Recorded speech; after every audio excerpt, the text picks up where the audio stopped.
Your body's poetry, speak to me. Won't you let me be your rhythm tonight? Move your body, move your body. Your body's poetry.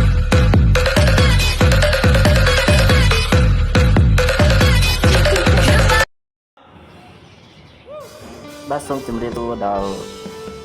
ពុកម៉ែបងប្អូនទាំងអស់គ្នាហើយនិងលោកគ្រូអ្នកគ្រូបាទបងប្អូនទាំងអស់គ្នាសូមមើលថ្ងៃទៅទៀតនៅឯព្រះវិទ្យាមរស់ដែលជាងថ្វាយបង្គំព្រះអង្គនៅវេលាម៉ោង9ហើយនេះដែរយើងក៏មានការប្រកបអាហារជាមួយគ្នាពេលក្រោយដែលយើងថ្វាយបង្គំចប់យើងក៏បានញ៉ាំអាហារជុំគ្នាមុននឹងយើងត្រឡប់ទៅឯគេហដ្ឋានរៀងៗខ្លួនយើងពិតជាអរគុណព្រះអង្គសម្រាប់ពេលវេលាដែលព្រះអង្គតែងតែប្រទានពរឲ្យយើងមានការសម្រាប់ការស្គាល់គ្នាសម្រាប់ការ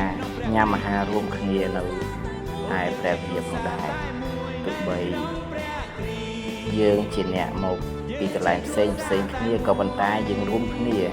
តែមួយដែលយើងបានមកចូលក្នុងព្រះវិហារដើម្បីថ្វាយបង្គំព្រះអង្គហើយជាពេលវេលាដែលយើងញ៉ាំអាហារជុំគ្នាដើម្បីឲ្យធ្វើឲ្យ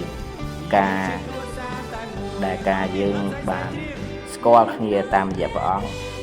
ដើម្បីឲ្យព្រះអង្គសពអត្ថ័យហើយក៏សូមអរគុណព្រះអង្គសម្រាប់ពេលវេលា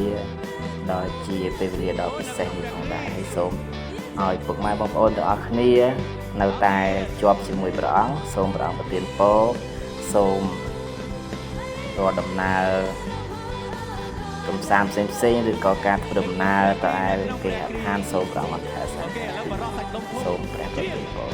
ដល់ពុកម៉ែបងប្អូនទាំងអស់គ្នានិងលោកគ្រូអ្នកគ្រូទាំង